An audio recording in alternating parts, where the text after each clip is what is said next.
बिस्मिल्लाहिर्रहमानिर्रहीम, अस्सलाम वालेकुम। आज की वीडियो का टॉपिक है पिस्टन रिंग्स।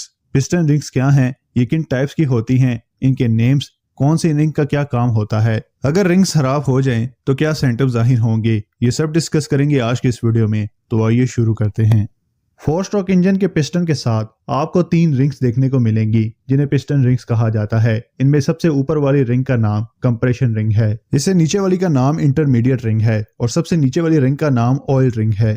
टॉप रिंग यानी कंप्रेशन रिंग के मेनली 2 फंक्शंस होते हैं। पहला, कंप्रेशन जो सिलेंडर के अंदर बनता है पिस्टन के ऊपर जाने पर उसे पिस्टन के साइड से नीचे इंजन ब्लॉक में लीक होने से रोकना होता है। कंप्रेशन रिंग का दूसरा काम हीट ट्रांसफर करना होता है, क्योंकि जब पिस्टन ऊपर की जानिब जाता है तो एयर और फ्यूल को कंप्रेस करता है। कंप्रेस होने पर स्पार्क प्लग स्पार्क निकालता है जिससे कंबक्शन होती है। तो कंबक्शन होने से जो हीट है वो पिस्टन के क्राउन पर रहती है और पिस्टन का टेम्परेचर 300 सेल्सियस तक चला जाता है। अब पिस्टन डायरेक्टली कंबक्शन चैम्बर की वॉल्स यानी जो दीवार है उससे नहीं जुड़ा होता, तो पिस्टन की हीट डायरेक्टली कंबक्शन चैम्बर की वॉल्स में ट्रांसफर नहीं हो पाती। तो पिस्टन और कंबक्शन चैम्बर की वॉल्स के बीच कंप्रेशन रिंग ही वो जरिया है जो हीट को ट्रांसफर करती है। इस हीट को कम करने के लिए आगे कंबक्शन चैम्बर के गेट वाटर जैकेट होती हैं जिसमें पानी की सर्कुलेशन होती है। सेकंड जो दरमियान वाली रिंग है यानी इंटरमीडिएट रिंग, इसके 2 फंक्शंस होते हैं। इसका पहला फंक्शन कंप्रेशन को रोकना होता है। अब क्या होता है कि जो कंप्रेशन रिंग है उसके एक साइड ओपन होती है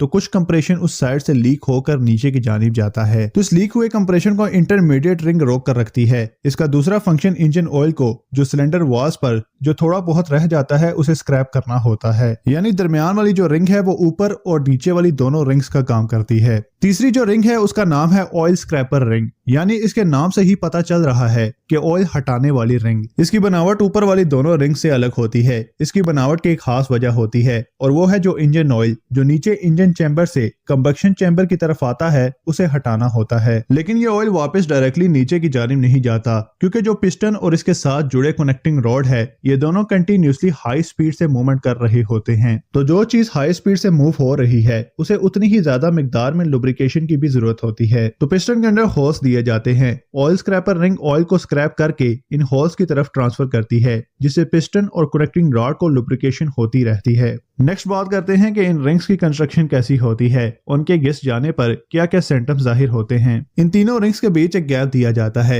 इस गैप के 2 रीजंस होते हैं। नंबर 1, इन्हें इजीली इंस्टॉल और रिमूव किया जा सके। नंबर 2, इनकी फ्लेक्सिबिलिटी बढ़े। जैसे जैसे इंजन पुराना होता जाएगा पिस्टन रिंग्स घिसती जाएंगी और खुलती जाएंगी और इस तरह इंजन की लाइफ बढ़ेगी। इसी तरह जब पिस्टन रिंग्स घिस जाती हैं तो व्हाइट और ग्रे एग्जॉस्ट स्मोक देखने को मिलती है। इंजन ऑयल कंबक्शन चैम्बर में जाने लगता है जिससे इंजन ऑयल लेवल कम होने लगता है और ब्लू एग्जॉस्ट स्मोक देखने को मिलती है। कंप्रेशन लीक होने से बैक ब्लो का भी अक्सर इशू आ जाता है। इसके अलावा लो एक्सेलरेशन और लैक ऑफ पावर का भी प्रॉब्लम आता है। उम्मीद है कि आपको पिस्टन रिंग्स और इससे मुतल्लिका फॉल्ट्स के बारे में कुछ नया जानने को मिला होगा। अगर आपको इस वीडियो में कुछ नया सीखने को मिला है तो इस वीडियो को लाइक जरूर कीजिएगा। इसी तरह गाड़ी से मुताल्लिक किसी और टॉपिक पर वीडियो देखना चाहते हैं तो कमेंट करके जरूर सजेस्ट कीजिएगा। मिलते हैं एक नई वीडियो में, तब तक के लिए अल्लाह हाफिज।